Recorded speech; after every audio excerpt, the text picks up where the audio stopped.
ନବରଙ୍ଗପୁର ଜିଲ୍ଲାର ବିଭିନ୍ନ ରାଜନୈତିକ ଦଳର पंचायत स्तर निर्वाचित प्रतिनिधि माने समिति और सरपंच अलग राजनीतिक दल रे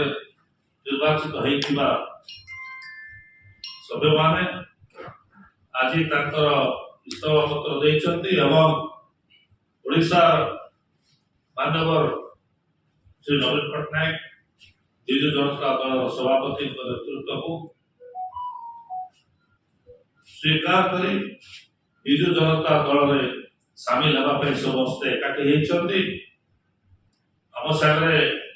पूर्वतन सांसद तथा पूर्वतन मंत्री श्री रमेश चंद्र माझी ये अच्छा पूर्वतन विधायक सदाशिव प्रधान ये अच्छा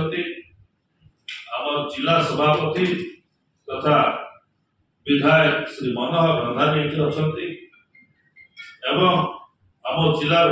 आम दलर अन्य कर्मकर्ता माने आम सागर सहयोग